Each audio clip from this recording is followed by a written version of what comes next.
Welcome to an off-season edition of Market Rumblings here on the fourth period.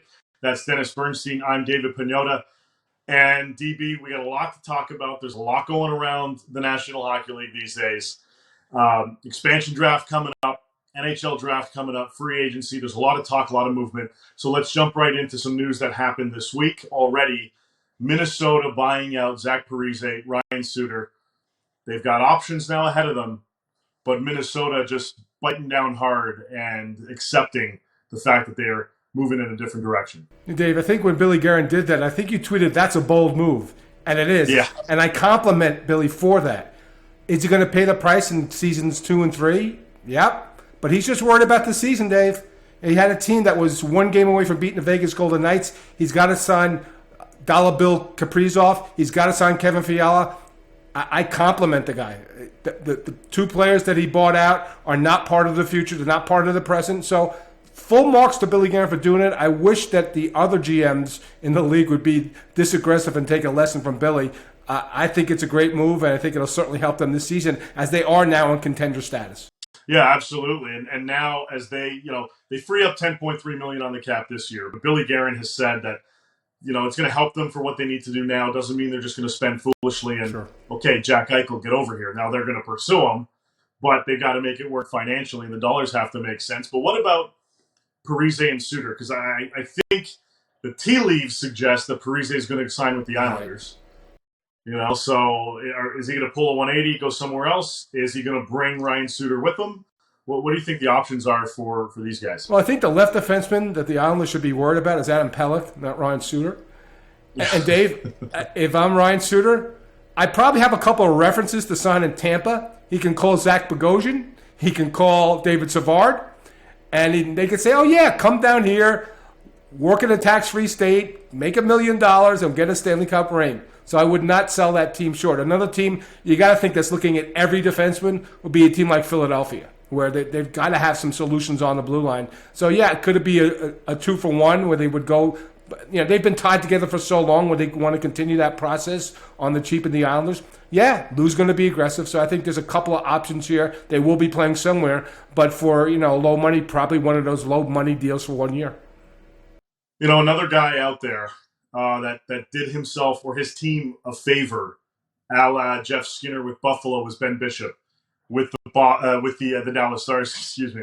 So he waives his no move that allows them to protect Hudobin in the expansion draft.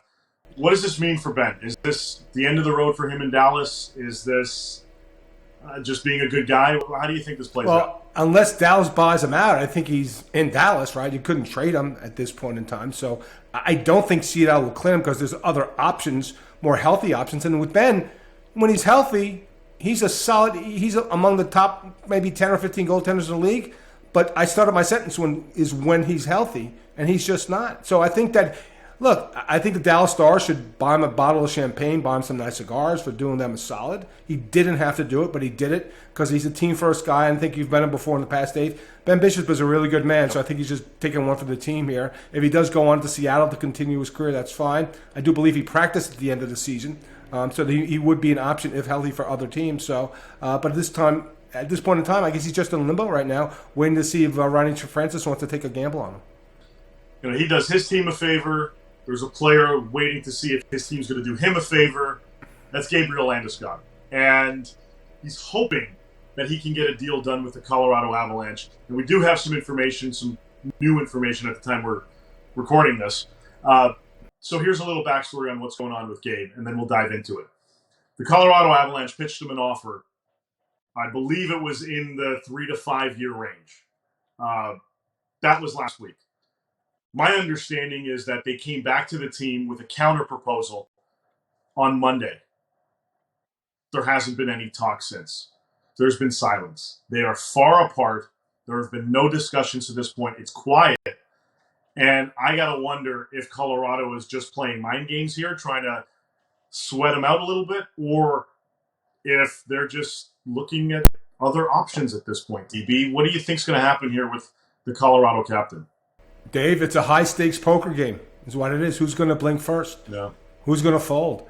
And I think what's coming back on Joe Sakic is he had a couple of seasons there with easy money. like with that under market deal for Gabe, under market deal for Nathan McKinnon.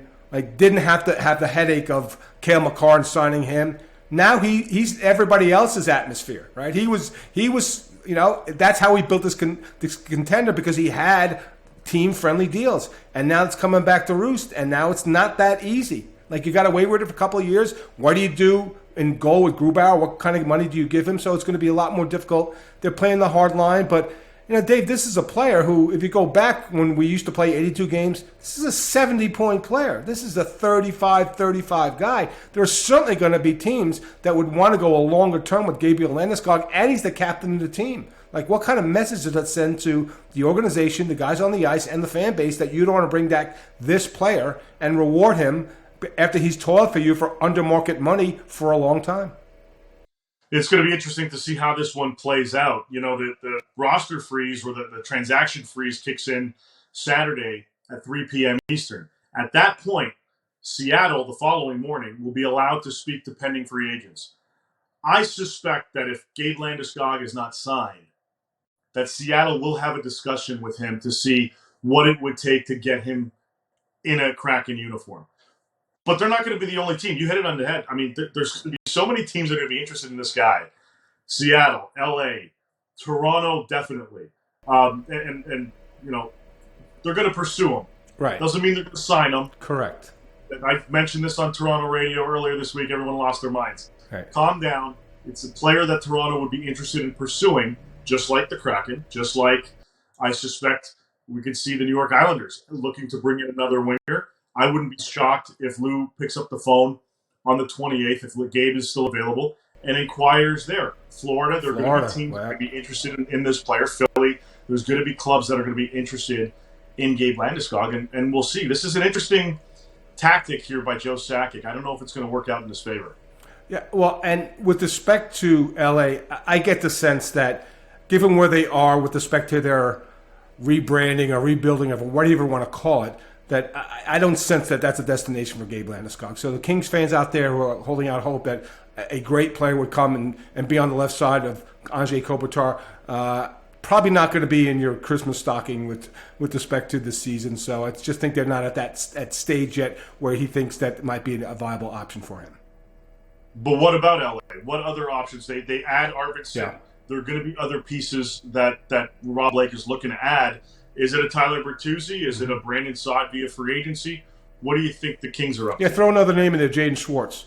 Look, I like the Arvidsson acquisition. And if you look at the reaction by his teammates, especially Philip Forsberg in Nashville, that was a regrettable loss. Yes, he's had a knee injury. Yes, his goals off the rush has declined.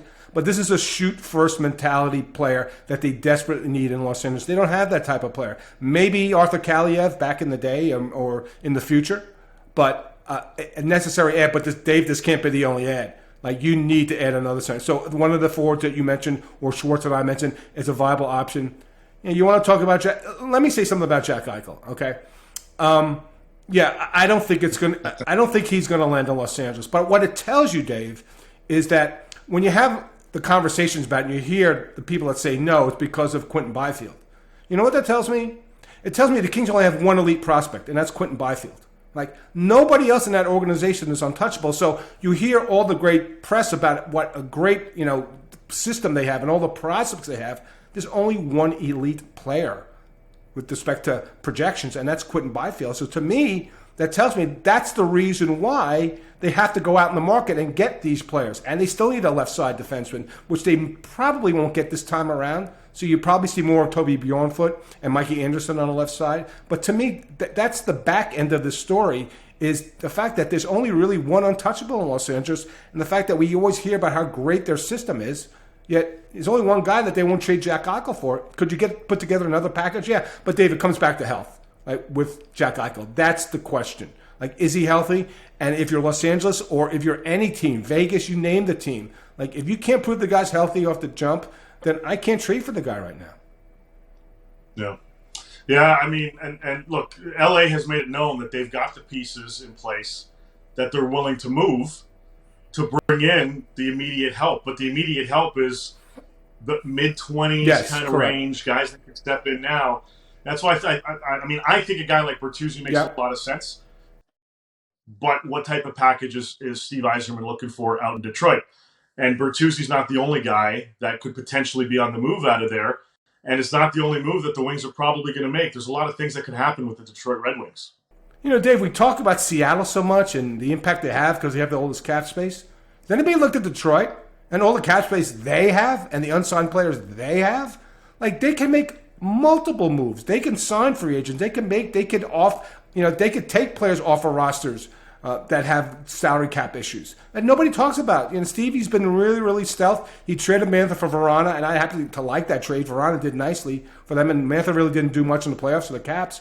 So I think that's the team to watch. Yes, Seattle's going to do their thing, and maybe teams are a little bit more reticent to not deal with Seattle because they don't want to go through another Vegas Golden Knights syndrome and get burnt that way. But there's another option, and it's Stevie Yzerman and all his cap space. So I look out for Detroit. As much as we talk about Seattle, we haven't talked about Detroit at all. They could be the big moving team once we get to the end of the month, not Seattle. Yeah, and it doesn't necessarily mean they have to do it before the expansion draft. As you said, they could. This could happen after the draft. This could happen during, after, ahead of free agency for teams that are looking to shed some money and free up some space. Toronto is looking to shed the $3.5 million cap hit at Alex Kerfoot, allegedly. So, that's one potential option there. They did it last season. Remember, during the Stanley Cup final, we were there prior to one of the games. They add Mark Stahl for a couple draft picks to eat that full $5.7 million cap hit. They've got the space to do it again. Mark's a UFA. They've got the space to do it, and they're in their rebuild. It's an extended rebuild, which is why they traded Mantha and why they're listening on Bertuzzi. But they're going to be a team, you're absolutely right, that we should be keeping tabs on. Oh, absolutely, Dave. Look, Seattle's going to make their moves, and all the ask from Ronnie Francis, everybody reports it's very, very high. It's outrageous, and I think smartly that these teams don't want to pay the price, and they understand to protect your 8th or 9th skater isn't that big of a deal, and if your organization is that depthful, like, you should be able to replace these players. Like, look, Winnipeg should be able to replace Mason Appleton. Right. I mean so that's the type of situation. So you're not going to go over, and you don't want to make the same mistakes like Anaheim did with Shea Theodore, or the way Florida gifted two great players, not great players, but two guys that wind up on the top line. I think they're really, really worried. So you're not really the hammer that George McPhee had over teams. I don't think it's the same degree that Ronnie Francis has. I think there's more resistance with respect to, okay, we'll take the player and we'll just move on and try to replace him. Yeah, it's going to be interesting to see how this progresses over these next few days. The roster freeze kicking in on Saturday at 3 p.m. Eastern. The lists are submitted by 5 p.m. Eastern, and then they get distributed to the teams the next morning and then eventually leaked to us in the media. So we'll be sharing that at some point soon. And we'll be doing this more as the days progress, as the weeks progress. We'll try to get this going a little bit more regularly here on the Fourth Period. That's Dennis Bernstein. I'm David Pagnotta. Thanks for watching Market Rumblings.